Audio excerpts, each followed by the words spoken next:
Perdón. Bienvenidos a la última parte de habilidad verbal. En esta ocasión vamos a ver los principales nexos. Los nexos que introducen ideas son además, por ejemplo, en primer lugar, finalmente. Es decir, si yo ya dije alguna idea, por ejemplo, los icebergs son una masa de hielo que se encuentra flotando en el mar y voy a meter otra idea, puedo usar además. Consideremos que los icebergs se dan por ciertas circunstancias climatológicas. Vean cómo ese nexo además nos sirve para meter una nueva idea en el párrafo. Ahora, los nexos que relacionan temporalmente los enunciados, como su nombre lo dice, indican tiempo. Entonces me va a servir para establecer un orden cronológico, es decir, un orden temporal, y que yo pueda indicarle al lector qué pasó primero, qué pasó después, incluso qué pasó al mismo tiempo que se desarrollaba otra acción. Y vean cómo esos son los tipos de nexos. Luego, después, primero, antes, posteriormente, al mismo tiempo que, mientras tanto. Ahora, muy importantes son los nexos que encadenan argumentos. Si se fijan, estos nexos ya los vimos para las oraciones coordinadas. Por ejemplo, la oración coordinada que lleva un nexo adversativo. Te quiero, pero no tanto, pero no como tú quisieras. Ya voy a usar ahí ese pero y ese ya me indica que está en oposición. Los nexos adversativos siempre me indican una oposición. Vean, pero, aunque, más sin acentos, es importante recalcarlo. Cuando tengo un más sin acento significa pero. Si ese más tuviera acento en la A, significa cantidad. Pero sin el acento va a significar pero. También sin embargo, pese a que, etc. Entonces estos nexos me van a encadenar argumentos, pero si es adversativo, recordar, significa una oposición, como el ejemplo que decíamos. Te quiero, pero solo te puedo querer como amigos. Entonces, ese pero ya me indica que hay una adversativa, una coordinada adversativa. Ahora, para los nexos causales, como ya lo vimos también, indican una causa, y voy a usar por qué, así que, pues, por ejemplo, llegué tarde porque había mucho tráfico. Y los concesivos sirven para, como su nombre lo dice, explicar que se hace una concesión o que se da la razón. Por ejemplo, ya que, bien que, mal que. Por último, los condicionales, como su nombre de nuevo lo indica, implican una condición. Ya habíamos visto que ese sí, sin acento, siempre va a implicar una condición. Por ejemplo, si lavas los trastes, entonces puedes salir a jugar. También el siempre que te portes bien, puedes ir a la fiesta. Lo mismo con en caso de que ordenes tu habitación, puedes ir con tus amigos. Lo mismo para solo que y con tal que. Bueno, con esto terminaríamos la parte de habilidad verbal y ahora vamos a comenzar con español para ver textos. En este caso voy a hacer la lectura con ustedes, pero puedes tomarle captura de pantalla para que puedas conservar la lectura, o también puedes ir directamente al archivo y descargarlo. Vamos a comenzar la lectura. Cuando Fray Bartolomé Arrazola se sintió perdido, aceptó que ya nada podría salvarlo. La selva poderosa de Guatemala lo había apresado, implacable y definitiva. Ante su ignorancia topográfica, se sentó con tranquilidad a esperar la muerte. Quiso morir allí, sin ninguna esperanza, aislado, con el pensamiento fijo en la España distante, particularmente en el convento de los Abrojos, donde Carlos V condescendiera una vez a bajar de su eminencia para decirle que confiaba en el celo religioso de su labor redentora.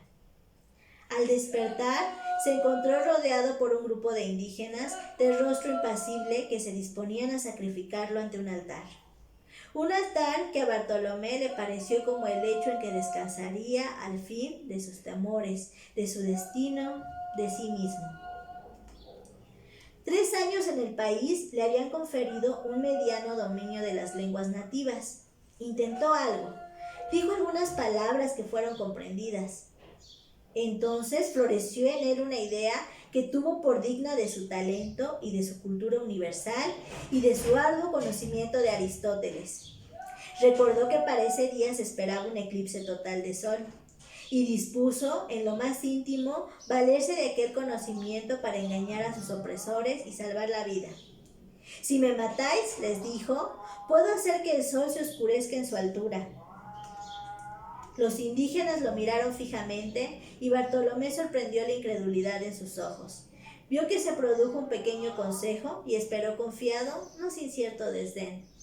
2 horas después, el corazón de Fray Bartolomé Arrazola chorreaba su sangre vehemente sobre la piedra de los sacrificios, brillante bajo la opaca luz de un sol eclipsado, mientras uno de los indígenas recitaba sin ninguna inflexión de voz, sin prisa, una por una las infinitas fechas en que se producirían eclipses solares y lunares que los astrónomos de la comunidad maya habían previsto y anotado en sus códices sin la valiosa ayuda de Aristóteles. Este es un texto de Augusto Monterroso. Ahora vamos a ver las preguntas que son muy parecidas a las que van a encontrar en el examen. Estas preguntas sobre todo son de comprensión de lectura y también nos sirven para inferir hechos o para encontrar la idea principal. En caso de que sea necesario, vamos a regresar al texto para encontrar la parte en donde están las respuestas. Una recomendación que les hago es leer despacio, con atención, tratando de comprender lo que estamos leyendo y además fijarnos muy bien qué es en lo que nos pregunta y también no lean de forma rápida las respuestas, piénsenlas con calma, no las descarten de inmediato.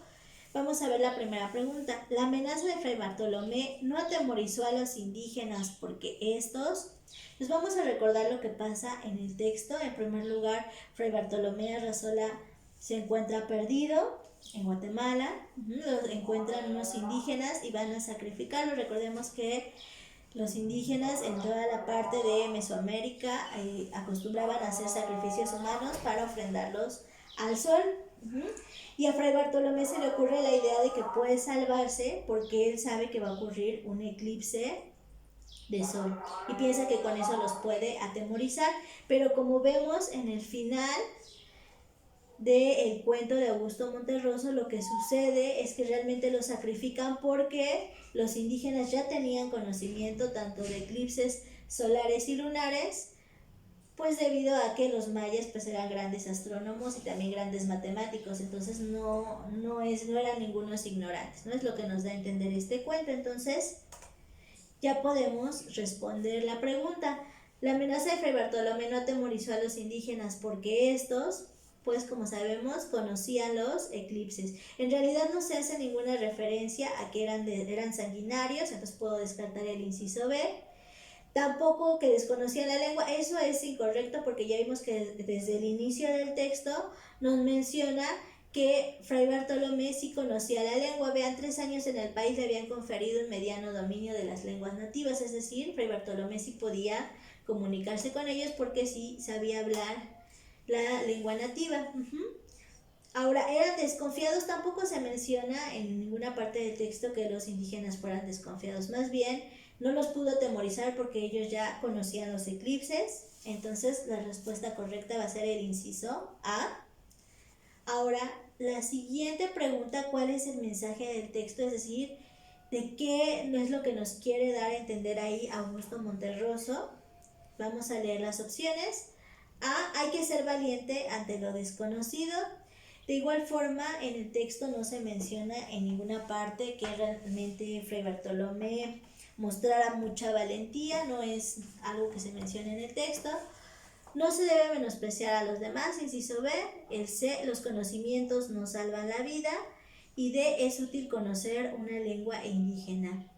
Bueno, si se fijan aquí, aunque es cierto que es útil conocer una lengua indígena, realmente no es algo que haya salvado a Fray Bartolomé. Ahora, dice, los conocimientos no salvan la vida. El texto, más que dar a entender que el conocimiento de Fray Bartolomé no le salvó la vida, el mensaje que quiere transmitirnos es que no se debe menospreciar a los demás, porque Fray Bartolomé pensaba que, bueno, ellos al ser indígenas eran ignorantes y rudimentarios, pero pues se llevó la sorpresa de que los mayas pues para nada eran ignorantes y además ya conocían todo sobre los eclipses. Entonces se fijan como este mensaje que quiere transmitir la lectura, que quiere enseñarnos, es el inciso B. No se debe menospreciar a los demás, siempre debemos tratar de inferir. Esta es la parte en donde inferimos información, es decir, ¿qué nos quiere dar a entender el autor del texto? Pues además recordemos que siempre es un mensaje positivo, algo que nos enriquezca en este caso, por eso sería el inciso B, no se debe menospreciar a los demás.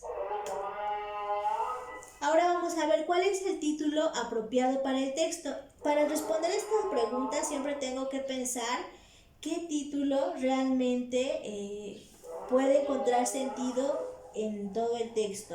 Es decir, no solo una parte, sino que realmente sea algo representativo de todo el texto.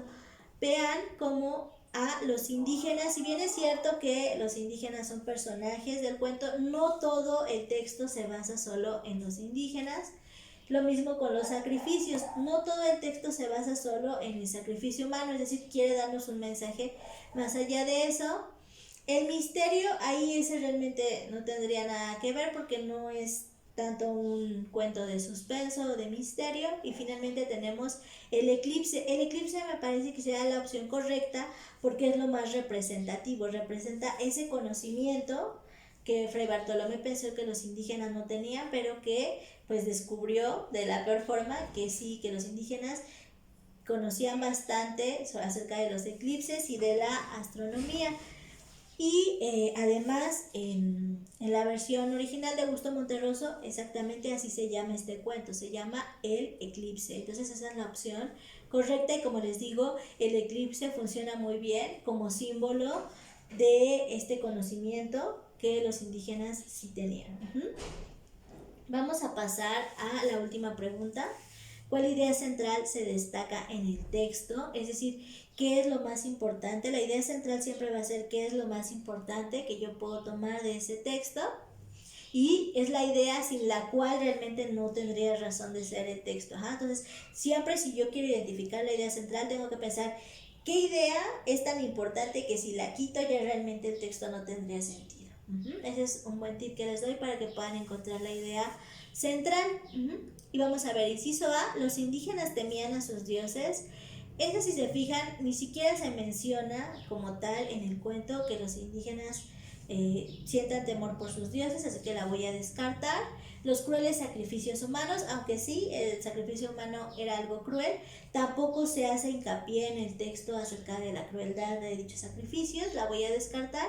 El conocimiento de Aristóteles tampoco, aunque sí está presente en el texto, no es lo más importante, no es lo que le da sentido realmente a este cuento. Y si se fijan, el de los indígenas no son ignorantes, que es la respuesta correcta, es la idea central que nos quiere transmitir el autor y que además va de la mano con el mensaje del texto, que es que no se debe menospreciar a los demás. Bien, con esto damos por finalizada esta lectura.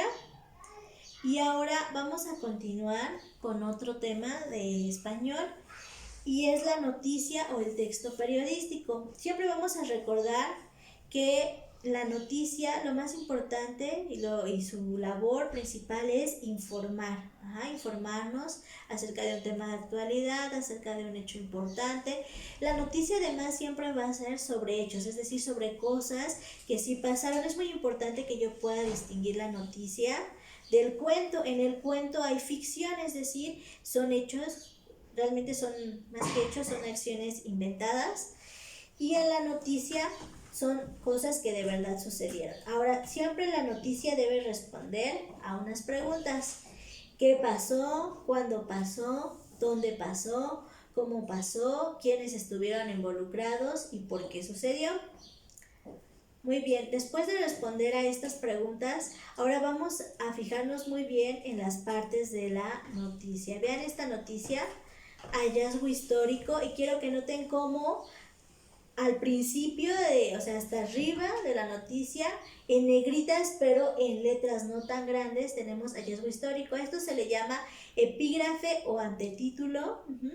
Y se llama precisamente así porque aparece antes del título y nos da una idea de qué va a tratar la noticia. Ojo, no todas las noticias lo tienen, pero algunas suelen tenerlo para que el lector se guíe y sepa de qué tema trata la noticia. En este caso, pues trata de un hallazgo histórico. Ahora sí, el titular siempre tiene que ir en negritas y en letras grandes. Siempre son las letras más grandes de todo el texto y en negritas. Y es lo que nos indica de qué trata la noticia. Descubren ciudad más antigua de Europa. Aquí sí ya nos da más información y nos dice pues de qué nos va a hablar la noticia, y es que descubren una ciudad, la ciudad más antigua de Europa.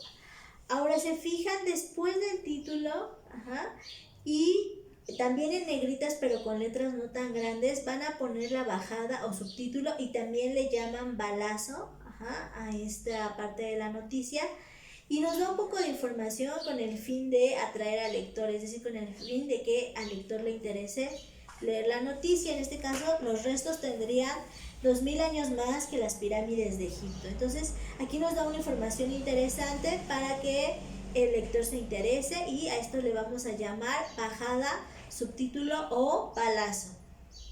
Ahora, siempre ya lo que es en sí el texto de la noticia se va a dividir en tres: en el lead o entradilla, el cuerpo, y aunque no está marcado ahí, el cierre o el remate. En el lead o entradilla nos va a servir como una introducción. Vamos a leerlo. Un grupo de arqueólogos halló los restos de la que considera la ciudad más antigua de Europa, de unos 7000 años de antigüedad. Y a los que creen son los vestigios de los primeros mini-estados de ese continente. Ahora sí, en el cuerpo de la noticia nos van a explicar bien el cómo, el por qué, quiénes estuvieron involucrados. Vean, luego de más de 3 años de investigaciones, expertos alemanes desenterraron partes de más de 150 templos construidos con tierra y madera, cuya fecha data entre los años 4800 y 4600 a.C., los que están esparcidos en una zona que se expande entre Alemania, Austria y Eslovaquia. Los edificios habían sido construidos unos 2000 años antes que las pirámides de Egipto y del monumento de Stonehenge en Gran Bretaña, según dijo el diario inglés The Independent. Aquí nos falta, no se ve en la imagen, pero debe tener un cierre o remate. Por ejemplo, podría ser los investigadores continúan desenterrando los restos de esta ciudad y se seguirán publicando la nueva información acerca de este hallazgo. Ese remate nos sirve ya como conclusión y siempre está al final, y le vamos a llamar cierre o remate de la noticia o texto periodístico. Muy importante cuando me pregunten en el examen cuál es la función o cuál es el propósito comunicativo, siempre va a ser informar. Informar al lector sobre hechos o temas de actualidad. Ahora vamos a ver otro tipo de texto, que es el texto publicitario, que nosotros conocemos comúnmente como comercial. Y aquí lo importante es que yo pueda identificar los elementos. Siempre voy a tener la marca a la vista, en este caso es Coca-Cola, y quiero que noten como siempre usan el mismo tipo de letra y los mismos colores, rojo y blanco, para que el comprador siempre pueda identificarlo. Entonces ustedes noten que eso pasa siempre en las marcas, siempre conservan el mismo tipo de letra y los mismos colores para que ustedes los puedan identificar. Tenemos un eslogan. El eslogan es la frase publicitaria, es la frase con la que nos quieren vender. En este caso, juntos hacemos magia. Y como vemos que es un comercial alusivo a la Navidad, pues se refiere a que al tomar Coca-Cola, pues formas parte de lo que se llama, ¿no?, comúnmente la magia de la Navidad. Y bueno, obviamente nos quiere vender esta idea de la Navidad, de estar en familia, de la magia de la Navidad, y pues que todo eso va de la mano junto con consumir Coca-Cola. Nosotros ya sabemos que eso es una exageración y que bueno, no siempre en los comerciales esto es verdad. Eso también se los van a pedir en el examen, que ustedes lo noten, que muchas veces en los comerciales o en el texto publicitario se exagera las propiedades del producto, o incluso se miente acerca de las propiedades, porque sabemos que bueno, no, el tomar Coca-Cola no necesariamente hace que vivas la magia de la Navidad. Ahora, el producto también siempre debe estar a la vista, en este caso es un refresco, y vemos cómo el Santa Claus está tomando de la botella de Coca-Cola. Y bueno, siempre se usa también para atraer al comprador un personaje, que en este caso es Santa Claus, o una figura pública, puede ser un actor, un jugador de fútbol, etcétera. Ahora vamos con el texto legal. El texto legal pues siempre hace referencia a una ley o a una norma. Y aquí lo que me piden es que yo identifique los verbos, y esos verbos me van a indicar ya sea un derecho o una obligación, o también algún término legal. Casi siempre los verbos son tener que, deber que, establecer, regular. En este caso ven cómo tenemos el verbo regular 2 veces. Esta es la Ley General de Educación y quiero que noten aquí en el capítulo 1, disposiciones generales, en el artículo primero ya de inicio nos dice esta ley que va a regular, es decir, esta ley qué es lo que me va a marcar, en qué ámbitos la voy a ocupar. Esta ley regula la educación que imparten el Estado, Federación, entidades federativas y municipios. Bueno, y continúa. Entonces, desde el principio nos dice que esta es una ley enfocada solo a la educación y que nos va a establecer los derechos y obligaciones, pero solo con lo que tiene que ver con educación. Y más abajo también lo vuelve a emplear en el último párrafo, la función social educativa de las universidades y demás instituciones de educación superior a que se refiere la fracción 7 del artículo 3 de la Constitución Política de los Estados Unidos Mexicanos, se regulará por las leyes que rigen a dichas instituciones. De nuevo nos vuelve a explicar en qué parte se aplica. Entonces, esta función educativa se va a regular por las leyes que rigen a dichas instituciones, es decir, las universidades y las instituciones de educación superior, ellas no se van a regular tanto por este artículo, sino por las leyes que ya las rigen a sí mismas, porque recordemos que muchas universidades pues son autónomas, a eso se refiere, con regular. Ahora, vean otro verbo que se usa para marcar en este caso un derecho. En el artículo 2, todo individuo tiene derecho a recibir educación y por lo tanto todos los individuos del país tienen las mismas oportunidades de acceso al sistema educativo nacional con solo satisfacer los requisitos que establezcan las disposiciones generales aplicables. En este caso tiene derecho, ya nos está marcando que todas las personas, todos los ciudadanos mexicanos tienen derecho a recibir educación. Y ahora viene una obligación. En el proceso educativo deberá, ahí nos marca una obligación, deberá asegurarse la participación activa del educando, estimulando su iniciativa y su sentido de responsabilidad social para alcanzar los fines a que se refiere el artículo 7. Entonces, vean cómo ahora esta es una obligación del Estado, cómo deberá asegurar la participación del educando, es decir, cómo debe el Estado garantizar una educación de calidad. Ahora, en el artículo 4 de nuevo tenemos obligaciones. Todos los habitantes del país deben cursar la educación primaria y secundaria.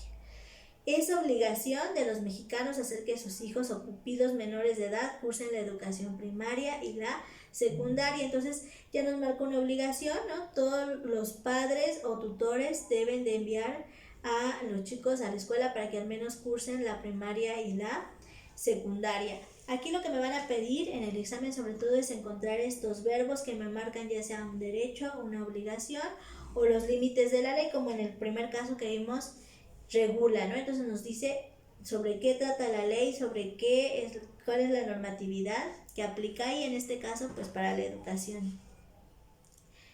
Esta parte no es complicada y ya para terminar vamos a ver el artículo de opinión. Es muy importante que yo pueda distinguir la opinión, por ejemplo, de la noticia. En la noticia solo me informa, pero se fija, no me dice si está bien o está mal, simplemente me presenta los hechos y con eso es suficiente. En cambio, en el artículo de opinión sí van a ser muy claros, el autor va a ser muy claro sobre en qué está de acuerdo y en qué no está de acuerdo y cuál es su sentir o cuál es su pensar. Y en cuanto yo note que está muy marcada ahí esa opinión, es decir, muy marcado ese punto de vista, yo ya voy a saber que estoy ante un artículo de opinión o texto argumentativo. Vamos a ver este ejemplo. Más incierto parece el futuro de la Unión Europea, que en esta crisis ha mostrado de nuevo sus limitaciones de diseño. Vean cómo ya aquí ya hay una crítica al modelo de la Unión Europea. Ajá, ya está criticando las limitaciones de ese diseño. Coordinar los intereses de estados tan diversos, con estructuras políticas, fiscales y administrativas tan distintas, ha mostrado ser una tarea ingente. ¿Habrá más o menos Europa después de esta crisis? Lo previsible es que ahí también habrá un ajuste redistributivo con recuperación del papel del Estado como instrumento para coordinar la acción colectiva y para generar un piso común de condiciones materiales más amplio y sólido que el actual. Vean cómo ya da un punto de vista, o sea, hace la pregunta y él mismo responde a lo que cree que vaya a suceder. Entonces está una vez dando su punto de vista. Sin embargo, difícilmente esta crisis, con la sensación de invasión que ha producido, va a disminuir los sentimientos nacionalistas, excluyentes, xenófobos, que insuflan los políticos manipuladores de la emoción social. Vean cómo aquí igual de nuevo ya está criticando a esos políticos y les pone adjetivos. Políticos manipuladores. Entonces, ya desde este momento vemos aquí un punto de vista muy marcado y una crítica. Importante que nosotros notemos, nosotros podemos estar o no estar de acuerdo con el artículo de opinión. Lo importante y lo que van a preguntarnos en el examen es que nosotros sepamos identificar cuándo se está emitiendo una opinión, es decir, cuándo estamos ante un texto argumentativo, y podamos distinguirlo del que solo nos informa. Entonces, vean cómo aquí ya está muy marcada la opinión, nos damos cuenta ahí con políticos manipuladores de la emoción social, esos que se llaman demagogos y que hoy se insiste en llamar populistas. Ahí está muy marcada esa opinión, entonces yo ya puedo saber cuando me encuentre en un texto como este, que me está expresando, en este caso Jorge Javier Romero Vadillo, que me está expresando su opinión. Y bueno, siempre el propósito comunicativo de este tipo de textos va a ser convencer, va a ser persuadir al lector, y tengo que distinguirlo del que solo me quiere informar. Con esto cerraríamos lo que tiene que ver con las lecturas en lo concerniente a la materia de español.